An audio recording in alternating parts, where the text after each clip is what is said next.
Equatorial Guinea. The name alone sparks curiosity.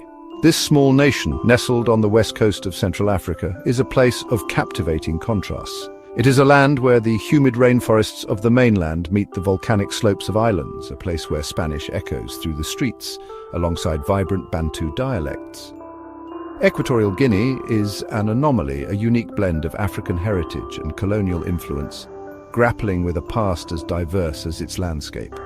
Equatorial Guinea's story is not a simple one. It is a narrative woven from whispers of ancient migrations, whispers of kingdoms lost and found, whispers of colonial encounters that reshape the destiny of a nation. It is a story waiting to be unearthed, a history hidden in plain sight. Before the arrival of European ships on their shores, the people of what we now call Equatorial Guinea were shaping their own destinies.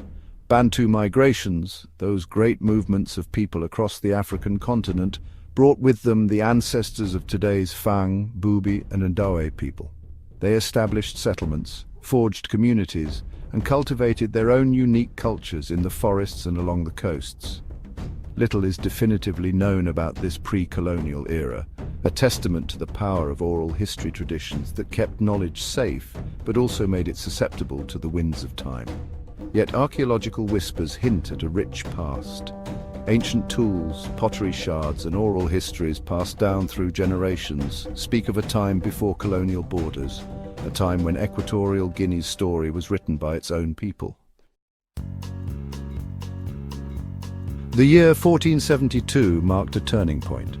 Portuguese explorers, driven by the winds of exploration and the allure of the unknown, landed on the island of Fernando Po, now known as Bioko. This encounter, the first whisper of European presence, would cast a long shadow over Equatorial Guinea's future. Spain, eager to stake its claim in the scramble for Africa, eventually took control of the territory. The islands and mainland became known as Spanish Guinea, a colonial possession ruled from a distance.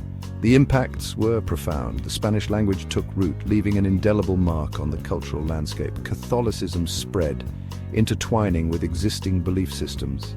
The seeds of a new social order, one shaped by the dynamics of colonial rule, were sown. Section 4. The Weight of Freedom. The winds of change that swept across Africa in the 20th century reached Equatorial Guinea's shores. After over a century and a half under Spanish rule, the nation finally grasped the mantle of independence in 1968. Francisco Macias Nguema, a figure shrouded in controversy, became the first president. The hope that accompanied this newfound freedom was soon overshadowed. Nguema's rule turned authoritarian, marked by political repression and human rights abuses.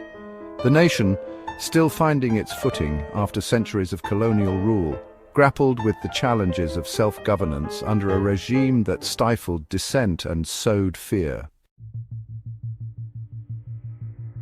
Section 5, A Nation in Progress. Nguema's rule ultimately ended in 1979, overthrown by his nephew Teodoro Obiang Nguema Mbasogo. Obiang, now the longest-serving president in Africa, ushered in an era of relative stability, albeit under continued authoritarian rule. The discovery of oil in the 1990s brought with it economic growth, but also stark inequalities. Today, Equatorial Guinea stands at a crossroads. Its history, a complex tapestry of ancient whispers, colonial encounters, and the ongoing struggle for self-determination, continues to shape its present. The nation, blessed with natural resources and a strategic location, possesses the potential for progress. However, the shadow of its past, marked by exploitation and authoritarianism, lingers. Will Equatorial Guinea forge a new path, one that embraces inclusivity, transparency, and equitable development, or will it remain tethered to the echoes of its past? Only time will tell what stories the future holds for this enigmatic nation on the Gulf of Guinea.